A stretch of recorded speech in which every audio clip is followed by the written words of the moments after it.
عباس رضی اللہ عنہ کی روایت ہے کہ رسول اللہ صلی اللہ علیہ وسلم ایک باغ کے پاس سے، احاطے کے پاس سے گزرے، مدینہ کے یا مکہ کے۔ تمام روایتوں سے معلوم ہوتا ہے کہ واقعہ مدینہ طیبہ کا ہے۔ یہ جریر راوی جو ہیں یہ ان کا وہم ہے، جو انہوں نے مکہ کے ساتھ او مدینہ کے ساتھ او مکہ تک کا اضافہ کر دیا ہے، ورنہ یہ واقعہ مدینہ کا ہے، کیونکہ یہ روایت میں موجود ہے کہ مسلمانوں کے قبرستان کے پاس سے گزرے، اور بعض روایتوں میں کہ جنت البقیع کے پاس سے گزرے، اور یہ دونوں کے دونوں کہاں ہیں؟ مدینہ طیبہ کے اندر ہیں۔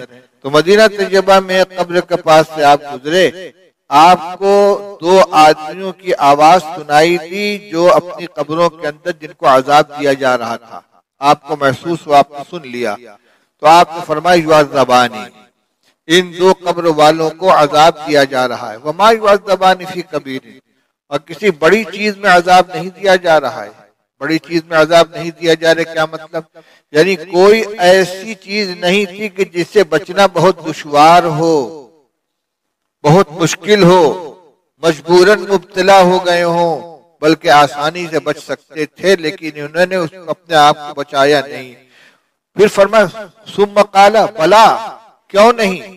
یعنی نتیجے کے اعتبار سے وہ دونوں بڑی ہیں، وہ دونوں گناہ بڑے ہیں جو اسباب عذاب بنے ان کے لیے، تو ان کی نظروں میں وہ بڑے نہیں تھے، لیکن اپنے نتیجے کے اعتبار سے بہت بڑے ہیں۔ کان احدہما لا یستتر من بولہ، ان دونوں میں کا ایک شخص تو اپنے پیشاب سے احتیاط نہیں کرتا تھا، اور دوسرا چغل خوری کرتا تھا، لگائی بجھائی کرتا تھا۔ ایک ہوتی غیبت اور ایک نمیمہ، دونوں میں تھوڑا سا فرق ہے۔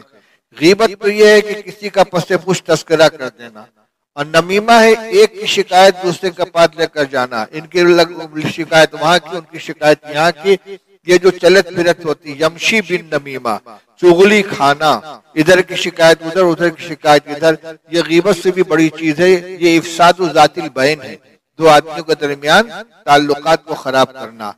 تو یہ ایک کو عذاب ہو رہا ہے پیشاب سے پرہیز نہ کرنے کی بنا پر، دوسرے کو عذاب ہو رہا ہے نمیمہ کی بنا پر۔ پھر آپ نے ایک ٹہنی منگوائی اور اس کو آپ نے توڑ دیا دو ٹکڑوں میں، اور دونوں قبروں میں ہر قبر کے اوپر ایک ایک ٹہنی رکھ دی۔ پوچھا گیا یا رسول اللہ یہ آپ نے کیوں کیا؟ فرمایا ہو سکتا ہے کہ ان دونوں کے عذاب کی تخفیف کر دی جائے جب تک یہ دونوں ٹہنیاں نہ سوکھیں۔ بس ہاتھ لگ گئی بریلویوں کو، انہوں نے قبروں مالا چڑھاؤ، پھول چڑھاؤ، حضور صلی اللہ علیہ وسلم نے ٹہنی رکھی تھی۔ حالانکہ تمام حضرات یہ فرماتے ہیں کہ ٹہنی کا اس میں دخل نہیں ہے۔ کچھ لوگ کہتے ہیں کہ ہری ٹہنی تسبیح کرتی ہے، تو ہری کی کوئی قید نہیں، ام من شیء الا یسبح بحمدہ ولکن لا تفقہون تسبیحہم، ہر چیز اللہ کی پاکی بیان کرتی ہے، تم اس کی پاکی کو سمجھتے نہیں، تسبیح کو سمجھتے نہیں۔ تو خشک ہو یا تر ہو، تسبیح تو ہر ایک چیز کرتی ہے۔ اصل یہ تھی کہ رسول اللہ صلی اللہ علیہ وسلم نے ان کے لیے تخفیف عذاب کی دعا فرمائی، اللہ سے سفارش فرمائی، تو رسول اللہ صلی اللہ علیہ وسلم کی دعا قبول ہو گئی، اور اس کے لیے وقت کی تحدید کر دی گئی کہ آپ ٹہنی رکھ دیجئے، اور جب تک یہ دونوں ٹہنیاں سوکھیں گی نہیں اس وقت تک ان کے عذاب کو ہلکا کر دیا جائے گا۔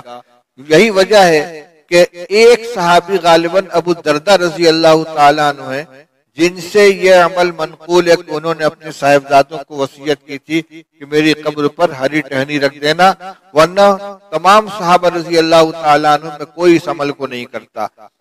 اگر یہ چیز واقعی ٹہنی کا رکھ دینا تخفیف عذاب کا ذریعہ تھا تو تمام صحابہ یا کم سے کم بڑی تعداد صحابہ کرام رضی اللہ تعالیٰ عنہ اس کو اختیار کرتی۔ اس لیے ٹہنی رکھنا کیا ہے؟ یہ علامت کے طور پر ہے کہ جب تک یہ سوکھے گی نہیں، آپ کی دعا کی برکت سے ان کا عذاب ہلکا ہوگا۔